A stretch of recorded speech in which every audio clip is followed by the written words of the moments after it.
Everyone thought I was fine. That's the sentence I kept repeating to myself, like evidence in a trial I never asked to be part of. I showed up on time. I answered messages. I smiled when appropriate. I said the right things in the right order. From the outside, there was nothing to worry about. And that was the problem. When your life falls apart loudly, people notice. They intervene. They ask questions. They give you permission to stop pretending. When it falls apart quietly, you're expected to keep going. I didn't have a breakdown. I dissolved. It happened slowly, in places no one looks. In the spaces between conversations. In the moments after laughter fades. In the silence that follows a long day when there's no one left to perform for. I learned how to be okay on command. How are you? Good. It wasn't a lie. It just wasn't the whole truth. The truth was harder to explain, because nothing obvious was wrong. I hadn't lost everything. I wasn't drowning in chaos. My life was functional, efficient, even. I was the kind of person people stopped worrying about. That made disappearing easy. I didn't feel sad all the time. I felt hollow. Like something essential had been removed and everything else was still operating on memory. I remember sitting on a bus one evening, rain streaking down the windows, watching the city pass by without really seeing it. People got on. People got off. Life moved forward with certainty. I felt like a background object. Present, but irrelevant. That feeling scared me more than pain ever had. Pain demands attention. Hollowness blends in. I tried to fix it the way I fixed everything else, by functioning harder. More discipline. More structure. More reasons to stay busy. I told myself this was just adulthood. That emotional flatness was the price of stability. I repeated that idea until it sounded convincing. But my body disagreed. I woke up tired even after sleeping. I felt tension in my chest with no clear cause. I moved through days as if they were tasks to complete rather than experiences to inhabit. I stopped expecting joy. Not consciously, quietly. I told myself I wasn't the kind of person who needed much. That ambition fades. That excitement is for younger versions of yourself. That story kept me calm. It also kept me small. I started noticing how often I dissociated during conversations. How my responses were correct but detached. How I listened without absorbing. How I participated without arriving. I wasn't lying to people. I was withholding myself. And the more I withheld, the harder it became to remember who I was supposed to be underneath the surface. I thought about the person I used to imagine becoming, not in a grand way, just someone who felt present in their own life. Someone who could feel deeply without needing a reason. That person felt distant now. Not gone. Deferred. I had postponed myself for so long that I didn't know how to step back in. No one noticed. Why would they? I was still reliable. Still agreeable. Still performing stability with precision. I had learned how to translate discomfort into productivity, emptiness into routine. People praised that. They called me resilient. What they didn't see was the cost. Every day I spent being fine required a small act of erasure. A moment where I chose not to speak. Not to feel. Not to question. Those moments added up. One night, alone, I caught myself staring at my reflection in the dark window and feeling a sudden, sharp thought: if I disappeared, how long would it take anyone to notice that I was already gone? That thought wasn't suicidal. It was existential. It scared me because it felt honest. I realized then that I wasn't unhappy in a way that demanded change. I was absent in a way that allowed continuation. And continuation, without presence, is a quiet kind of loss. I had built a life that worked so well it didn't need me anymore. I functioned. I contributed. I existed. But I didn't arrive. That realization didn't break me. It unsettled me. Because it meant no one had taken my life from me. No tragedy had stolen it. No mistake had ruined it. I had simply learned how to survive without participating. And the most dangerous part was this: everyone thought I was fine. Including me, for a very long time. Until one quiet moment made it impossible to keep believing that being fine was the same as being alive. After that thought took root, I couldn't unfeel it. I tried to return to my routine the way I always had, by tightening control. By being more efficient. More composed. More fine. If I could just function well enough, maybe the hollow feeling would fade back into the background. It didn't. It grew quieter, and heavier. I began noticing how much effort it took to maintain the image of being okay. How every interaction required calibration. How often I adjusted my tone, my expressions, my reactions to match what was expected. Being fine was work. Invisible work. No one noticed how carefully I edited myself. How often I swallowed words that felt too heavy, too complicated, too inconvenient. I had learned to keep conversations light, manageable, easily digestible. Depth made people uncomfortable. So I stayed on the surface. I realized how rarely I spoke from instinct anymore. Most of what I said was filtered through a silent question: will this make things easier? If the answer was no, I didn't say it. That habit became automatic. I didn't even experience it as suppression anymore, it felt like maturity. Emotional regulation. Social intelligence. But regulation without release turns into pressure. I felt that pressure in my body. Tight shoulders. Shallow breaths. A constant low-level tension that never quite resolved. Even during moments of rest, my mind stayed alert, monitoring, managing. I couldn't remember the last time I felt unguarded. I started to feel disconnected not only from others, but from my own reactions. Good news landed flat. Bad news felt distant. Nothing reached me deeply enough to stay. I wasn't numb in a dramatic way. I was muted. I told myself this was adulthood, that intensity fades, that emotional range narrows, that you learn to live without extremes. But I had gone beyond narrowing. I had hollowed out the center. I noticed how often I avoided stillness. Silence had become threatening. In silence, the question returned: what are you actually doing with your life? I didn't have an answer that didn't sound rehearsed.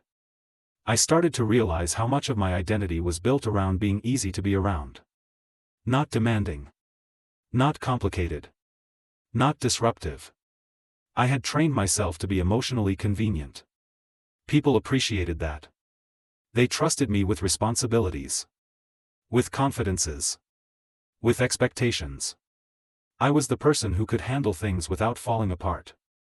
What no one saw was how much I had internalized the rule that my inner state should never become someone else's problem. So it became no one's problem. Including mine. I noticed how often I fantasized about disappearing, not dying, not escaping dramatically, just becoming unreachable. No explanations. No obligations. No one expecting me to be okay. The fantasy wasn't about freedom. It was about rest.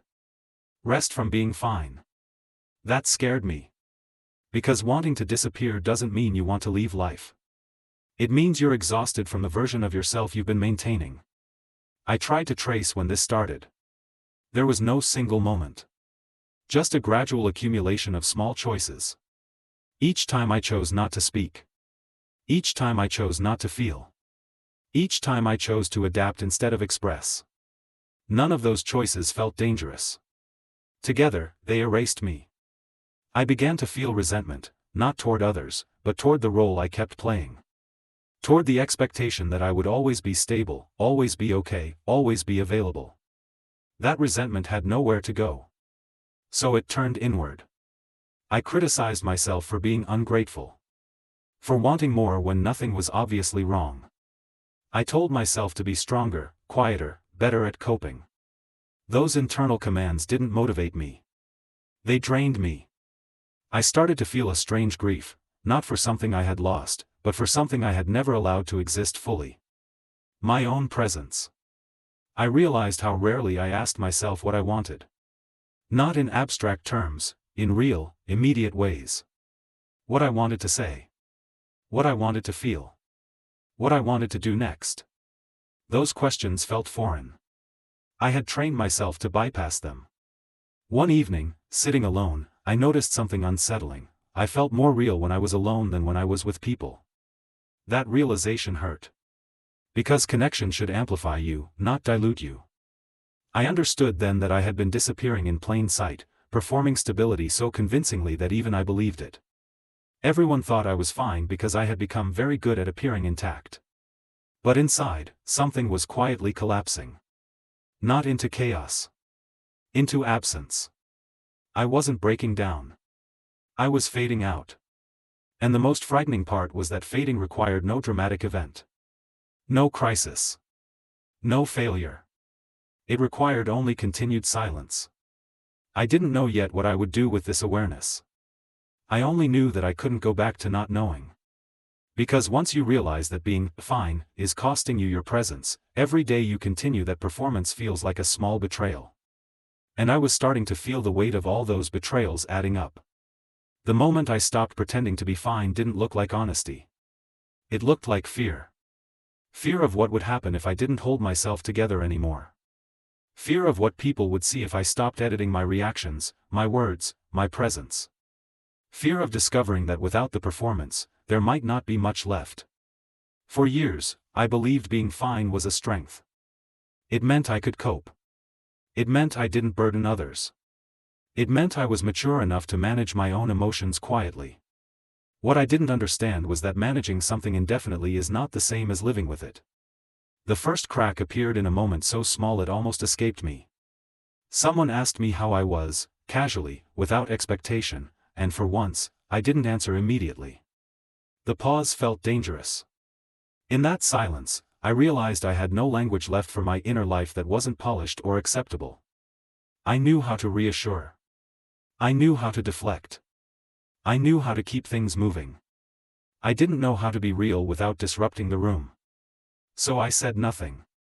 And for the first time, I didn't rush to fix the discomfort. That was the beginning.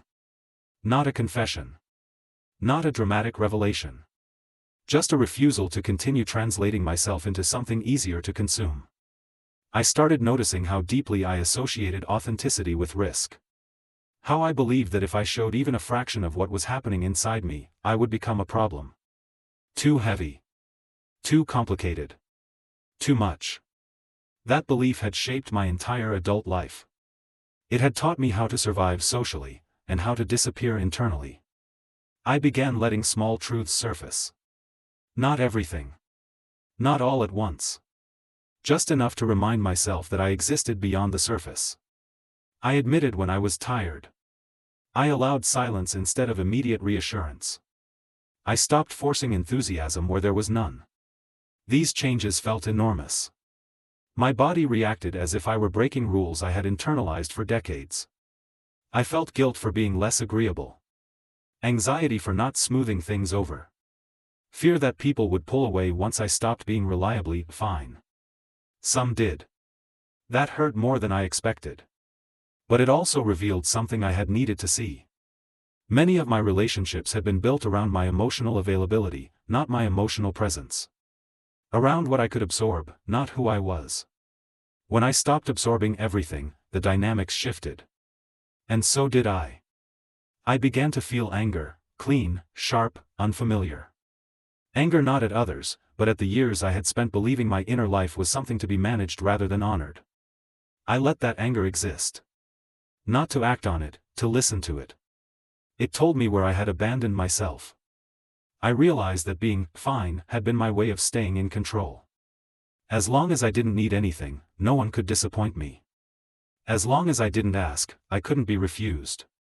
But control comes at a price. It costs you vulnerability. It costs you intimacy. It costs you your own voice. I began to understand that I hadn't been protecting myself from pain. I had been protecting myself from connection. Connection requires presence. Presence requires risk. And risk was something I had trained myself to avoid at all costs. There were days when I felt lost without the familiar armor of composure. Days when I questioned whether this quiet unraveling was a mistake. Days when the old life, neat, manageable, emotionally muted, seemed tempting again. But even on those days, something was different. I felt here. Uncomfortable. Uncertain. But present. Presence, I learned, is not peaceful. It's demanding. It asks you to feel things without immediately resolving them. To sit with discomfort instead of converting it into efficiency. To acknowledge that being alive means being affected. I stopped chasing the idea of being okay.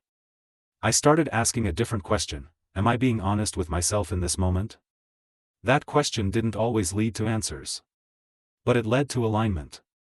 Slowly, my inner world regained dimension. Emotions didn't just pass through me, they stayed long enough to matter. Time stopped slipping by unnoticed. Days gained texture, even when they were difficult.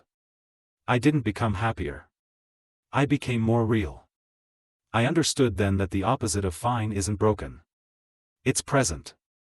If you're listening to this and you recognize that quiet fading, the way you show up everywhere while feeling absent everywhere, I want you to hear this clearly: being fine is not a goal. Being functional is not the same as being alive. And surviving quietly can cost you just as much as failing loudly. You don't need to collapse to justify change. You don't need to explain your inner life to everyone. And you don't need permission to stop disappearing. Sometimes the most radical thing you can do is let yourself be seen, even imperfectly, even inconsistently, even without a polished narrative. I didn't disappear because my life was bad. I disappeared because I believed being okay mattered more than being honest. Now, I'm learning something new. I don't always know how I am. I don't always have the right words. But when someone asks me how I'm doing, I no longer default to fine.